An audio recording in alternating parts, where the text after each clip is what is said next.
ایک بادشاہ تھا، بہت طاقتور تھا، بہت امیر تھا، لیکن وہ خوش نہیں تھا۔ اسے لگتا تھا کہ اگر وہ 3 سوالوں کے جواب جان لے تو وہ کبھی کامیابی سے محروم نہیں ہوگا۔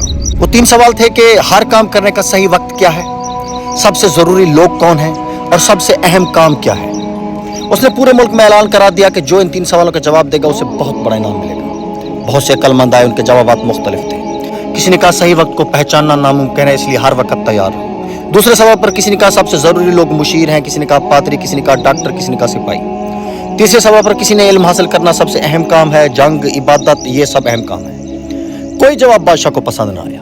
بادشاہ نے سوچا کہ جنگل میں ایک مشہور درویش رہتا ہے، وہ عقل مند ہے لیکن کسی سے نہیں ملتا۔ بادشاہ سادہ کپڑے پہنے اپنے سپاہیوں کو پیچھے چھوڑ اور اکیلے درویش کے پاس چلا گیا۔ درویش اپنی جھونپڑی کے سامنے زمین کھود رہا تھا، بوڑھا تھا، تھکا ہوا تھا۔ بادشاہ نے اپنے 3 سوال پوچھے، درویش نے جواب نہیں دیا اور وہ کھودتا رہا۔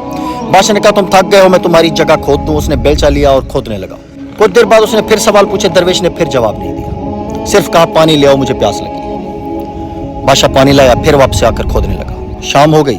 اتنے میں انہوں نے دیکھا کہ ایک آدمی جنگل سے نکلا، اس کا چہرہ زخمی تھا، اس کے پاؤں سے خون بہ رہا تھا، وہ لڑکھڑاتا ہوا آیا اور زمین پر گر گیا۔ بادشاہ نے اس کے زخموں پر پٹی باندھی، اسے پانی پلایا، اپنے کپڑے پھاڑ کر اس کے پاؤں لپیٹے۔ آدمی ہوش میں آیا تو اس نے پانی مانگا۔ بادشاہ نے پانی دیا۔ رات ہو گئی تو بادشاہ اور درویش اس آدمی کو اپنی جھونپڑی میں لے گئے۔ صبح آدمی نے بادشاہ کو پہچان لیا۔ وہ کہنے لگا بادشاہ مجھے معاف کر دو، میں تمہارا دشمن ہوں، میں تمہیں قتل کرنے آیا تھا، لیکن تمہارے سپاہی مجھے پہچان گئے تھے اور زخمی کر دیا۔ میں بھاگ کر یہاں آیا، اگر تم نے میری مدد نہ کی ہوتی تو میں مر جاتا، اب میں تمہارا خادم ہوں۔ بادشاہ بہت خوش ہوا، وہ درویش کے پاس گیا اور بولا اب بتاؤ میرے سوالوں کا جواب۔ درویش نے کہا تمہارے سوالوں کے جواب تم خود پا چکے ہو۔ اگر تم نے میرے بڑھاپے پر رحم نہ کیا ہوتا اور میرے لیے زمین نہ کھودی ہوتی تو تم واپس چلے جاتے، پھر یہ آدمی تم سے جا ملتا اور تم مر جاتے۔ اس لیے سب سے اہم وقت وہ تھا جب تم زمین کھود رہے تھے، اور سب سے ضروری شخص میں تھا، اور سب سے اہم کام یہ تھا کہ تم میری مدد کرو۔ پھر جب یہ آدمی آیا تو سب سے اہم وقت وہ تھا جب تم اس کے زخموں پر پٹی باندھ رہے تھے۔ سب سے ضروری شخص یہ تھا اور سب سے اہم کام اس کی مدد کرنا تھا۔ یاد رکھو سب سے اہم وقت اب ہے، سب سے ضروری شخص وہ ہے جو تمہارے سامنے ہے، سب سے اہم کام وہ ہے جو تم اس شخص کے لیے کر سکتے ہو۔